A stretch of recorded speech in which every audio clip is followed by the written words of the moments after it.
Hello guys, good morning. আবারও চলে আসলাম তোমাদের জন্য নতুন একটা ভিডিও নিয়ে। স্মিতাস মিনি ব্লগ চ্যানেলে তোমাদের সবাইকে স্বাগত। তো এখন বাজে সকাল 7টা। আমি ঘুম থেকে উঠেছি আরও আধা ঘন্টা আগে।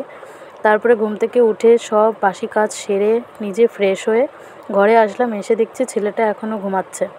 তারপরে ওকে একটু দেখে নিয়ে আমি চলে গেলাম চা বানাতে। বর যেহেতু সকাল সকাল কাজে চলে যায়, তাই ওকে সকালবেলায় চাটা বানিয়ে দিই। তো দেখো, চাতে আমি চিনি আর আদা দিয়ে চাটা জাল হচ্ছে। একটু পরেই চা পাতা দিয়ে নামিয়ে নেব। সকাল সকাল আমরা লাল চাই খাই। তোমরা কে কে সকাল সকাল আমাদের মতো লাল চা খেতে পছন্দ করো কমেন্ট করে জানিও। দুধ চা আমি ভালো খাই, কিন্তু আমার বর খেতেই চায় না, একদমই খেতে চায় না। তাই আমাদের বাড়িতে দুধ চা হয় না বললেই চলে। তো এই চাটা এখন আমার রেডি হয়ে গেছে, এখন আমি কাপে ঢেলে নেব। আর ওদিকে বর গাড়ি মোছামুছি ধোয়াধুয়ি করছে। সকালে আর কি গাড়িটা বাইরে বের করতে গেলে যেগুলো কাজ করতে হয়। তো দেখো, চাটা আমার রেডি হয়ে গেছে। এখন কয়দিন ধরে এই ওয়েদারের জন্য সবারই ঠান্ডা কাশি হচ্ছে, তাই বেশি করে আদা দিয়ে একটু ঝাল করে চাটা বানিয়েছি। চাটা খেয়ে দেখছি যে খুব ঝাঁঝ হয়ে গেছে। তো দেখো, চাটা এখন ঢেলে নিলাম। আবার ভাবতে পারো যে স্টিলের মগে করে কে চা খায়? আমার বর খায়। কারণ কি, ওর এই ছোট 1 কাপ চাই হয় না, ওর অনেকটা বেশি চা লাগে। আর যে বড় বড় যে কফি মগগুলো হয় সেগুলো ছিল, আমার ছেলে ভেঙে ফেলেছে, তাই ওকে এখন আপাতত এটাই করেই দিচ্ছি। পরে যখন কিনবো তখন আবার ওটাই করে দেবো। তো চাটা নামিয়ে আমি একটা ডিম ছিল, ওইটাই আমি আবার ডিম সিদ্ধ বসিয়ে দিলাম। এদিকে দেখো, বরমশাই চিংড়ি মাছ কিনে নিয়েছে। তো চিংড়ি দিয়ে আমি কী রান্না করব এসে সবজির ঝুড়িতে দেখছি অনেক সবজিই রয়েছে। পুঁই শাক, কাঁচকলা, তারপরে চাল কুমড়ো, এমনি পাকা কুমড়ো, ভেন্ডি, উচ্ছে, প্রচুর সবজি রয়েছে, কিন্তু কী দিয়ে রান্না করব সেটা বুঝতে পারছি না।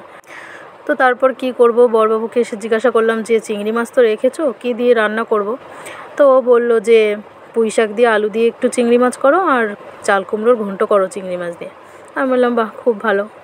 তো এসব কাজ করতে করতে আমার ছেলেও এদিকে উঠে গেছে। ওকে ব্রাশ ট্রাশ করিয়ে বললো যে মাম্মি আমি একটু চা খাবো। তো আমি বললাম খা, চা বিস্কুট খা। ও কিন্তু রোজ চা বিস্কুট খায় না, আজকে একটু বায়না করলো, তাই বললাম খা, কিছু হবে না। তো দেখো, কৌটাটা নিয়েই বসেছে, যতগুলো ইচ্ছে খাবে। তো ওদিকে চা খাচ্ছে। বরবাবু আবার খেয়ে দিয়ে চলে গেছে কাজে। তো আমি এদিকে ভাত বসিয়ে দিয়েছি। ভাবলাম এদিকে ভাত হতে হতে আমার সবজি মাছ সব কাটা হয়ে যাবে। তো দেখো, আমি এখানে চাল নিয়ে নিয়েছি আর চালগুলোকে ধুয়ে নিয়েছি। চাল ধোয়া জলটা না আমি আগের দিন তোমাদের দেখিয়েছিলাম, আমাদের বাড়ির টাইম ফুল গাছ, সেই গাছের গোড়ায় দিয়ে দিই। চাল ধোয়া ডাল ধোয়া জল গাছের গোড়ায় দিলে না গাছ খুব সুন্দর হয়। দেখো আমার গাছে কত ফুল ফুটেছে, আর গাছগুলো কত সুন্দর সতেজ দেখা যাচ্ছে, দেখেছো, সবুজ। আর একদিন আগে বৃষ্টি হয়েছে, সেই জন্য আরও ভালো লাগছে। দেখো, এখানে 2টো পুঁই শাক গাছও হয়েছে। তারপরে আমি মাছগুলোকে কেটে নিয়েছি এদিকে। আর উচ্ছে আর আলু ভাজার জন্য কেটেছি, আর হচ্ছে পুঁই শাক আলু তরকারির জন্য। আর চাল কুমড়োটা এখনও কেটে পারিনি, পরে কাটবো। তো দেখো, কথা বলতে বলতে আমার ভাতও হয়ে গেল। এদিকে কড়াই বসিয়ে দিয়েছি।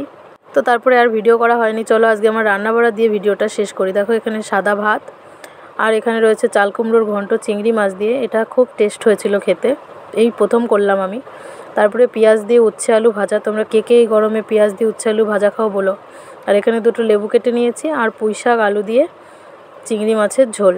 তো বন্ধুরা, আমার আজকের ভিডিওটা কেমন লাগলো কমেন্ট করে জানিও। আবার দেখা হবে নতুন কোনো ভিডিওর সঙ্গে। ততক্ষণের জন্য টাটা, বাই বাই, ভালো থেকো সবাই।